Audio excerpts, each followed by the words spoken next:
What's good, YouTube? I just wanted to come on here and make another quality carriers video, especially because and shout out to her. I forgot what her YouTube name is, but y'all gonna know who I'm talking about. I think her name is tajae, something. I don't know, but y'all know who I'm talking about. She be doing truck driver content on YouTube and stuff like that. I watch her videos and stuff like that. But she had made a quality carriers review because she don't work there no more, and she had put my TikTok videos in the beginning of it.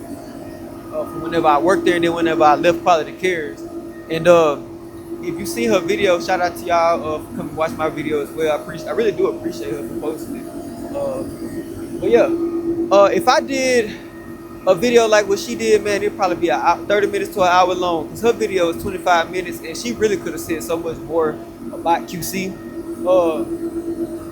Where could I even start? Okay, so from the time that I joined Quality Cares, man, they started off so good, and that's the craziest part about it. I ain't had an orientation that good since I started doing trucking, besides Maverick Transportation. Like, when I tell y'all they prepared everything, they had PPE, safety videos, what all they had? They had hotels booked, like, they paid me to drive up there to Houston for the orientation. Like, everything was literally so good in the beginning. You know what I'm saying? So, it was, and then like the way that they described the pay structure, they like, come on now, they promised us 68 cents per mile. If you drive trucks, you know 68 cents is like a lot of money to drive a truck. Like, you know what I'm saying? In theory, you should be able to make, with that type of cents per mile, you should be able to bring home, like net, after tax, you should be able to make 2,000 a week. And that was my goal going there because, number one, you have to stay out in the position that I was in. You have to stay out for 2 or 3 weeks in Quality Cares minimum. So at the time, I had a pregnant woman at home that need my support, and I had to go drive trucks for 2-3 weeks out on the road to make ends meet at home. So it's like, I'm really sacrificing a lot to be out here, so I'm trying to make it worth it. You know what I'm saying? I'm literally telling my family, like, you know what I'm saying, at least it's gonna be worth it because, you know, I'm making 68 cents per mile and it's OTR. Like, I should be able to be in freaking Texas and then shoot up to North Carolina, go down to Florida, shoot back across to Mississippi. Like, I'm thinking I'm gonna be making some money. And at first I was. That's the crazy part about it, because I started out in Shreveport, Bossier, Louisiana. And I would go to, most likely I would shoot out to Texas to go do me a load, so that's a good 4 hours, and then I would probably take that load way up to North Carolina or Virginia, somewhere way up north. Like, I was getting miles in the beginning. So my first load and my home load was always good. It's just those in between loads. Now at first, I don't know if it's just the management that I had, but at first things was running smooth. Like, I was getting booked good loads with good miles consistently. I wasn't having problems going to get my trailer and it ended up being dirty or something wrong with the trailer, so I can't go do a load. Now I gotta wait on a new load or wait on a trailer to be clean in a wash bay where the people don't make enough money and don't care about their job, so why would they care about yours, right? So at first I wasn't experiencing none of that. At first it was just consistent loads. As a matter of fact, I think the reason why is because I wasn't technically doing OTR loads at the time. I was doing terminal work because we had a facility in that city in Shreveport, Bossier. It's called Calumet, where they load bulk liquid. And so I would go get my trailer off the yard that was already cleaned and stuff at the yard.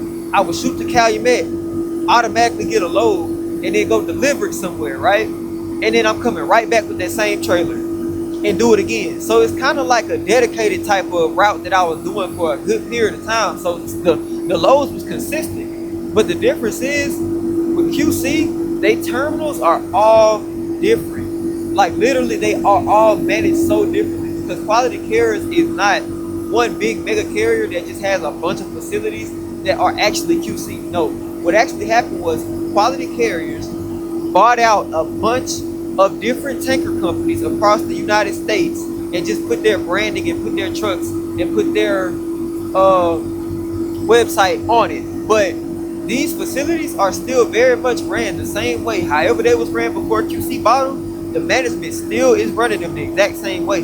So if I'm in Shreveport Bossier and I'm getting those type of loads, but even though my job title is OTR, somebody else who's actually OTR, let's say they out of the Pasadena terminal, they might be doing what I ended up doing, which is you get assigned a load, you go to a tank wash, you get a trailer, and then you go to a shipper, you get loaded, and then you go to a consignee, you deliver, then you drop that trailer off at a tank wash and pick up another one.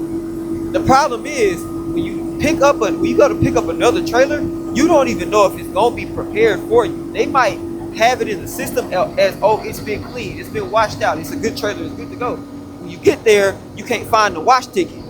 One thing about doing chemical bulk transportation, you can't leave a yard with a trailer that doesn't have a wash ticket.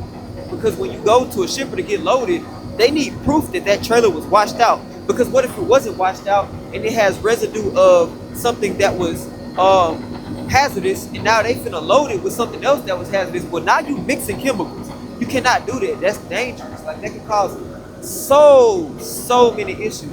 So once I started actually getting those type of loads, that's when the problem came in. The problem appeared in my pay. The problem appeared in the sacrifice that I'm making. Like, why am I even out here? If I'm not gonna be making that type of money, how I promised my pregnant woman at home I'm gonna be making. You know what I'm saying? All of those things started to take effect. So after dealing with it for about, I'd say, a month and a half, I decided, you know what?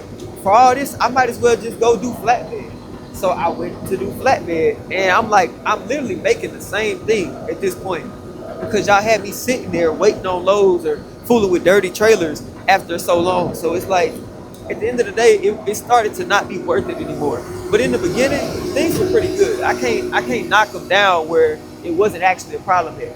But like I said, everybody's experience at Quality Cares is literally going to be so different, because it's not a universally ran company. It's just different small chemical companies that were bought by QC, but they still kept the same management. So however the girl that made the video, however her, terminal ran things, is going to be 100% different from how my terminal ran things, especially because she did a different account. But I think she did mention that she did OTR as well. But even so, her experience still going to be different from mine, because she had different managers than mine. So, and also, she spoke on the freaking the benefits, right? Now, I didn't look into the benefits because I don't really go to the doctor, I don't go to the dentist, and all I really care about is my money, really. I ain't gonna lie. When I get a job, most of the time, I really just care about the money. I sign up for the benefits, but most of the time, I don't even use them. I just get them because, I mean, who don't want a 401k? Who don't want health insurance? Just in case you need it. But I'm glad that she pointed that out, because these companies that's really BSing like that, they do need to be called out more. And it's so many of them, but I could sit here and go on and on. Like I said, I could make a 30-minute video just like she did if I wanted to, about the in-depth like BS of Quality Cares, if I really just sat there and tried to. But at the time, I had a good experience in the beginning of running with Quality Cares. So I mean, that's really all I got to say about it. But now, what I'm saying, all praise be to God, I'm doing something completely different now. So, what I'm saying, we still trucking and we still trying to make it out the hood. So if you like this video, if you like the content that's on my page, make sure you watch out for more, and subscribe and like and share it with somebody else who needs to hear this. And shout out to oh girl, I'm so sorry, I'm not trying to be disrespectful, I swear. I just hurry up and try to make this video because, bro, your video hot and it got me in it. So right now is the perfect time for me to jump on this QC bandwagon, because I give me some views. You heard me? So y'all take care, and I'm gone.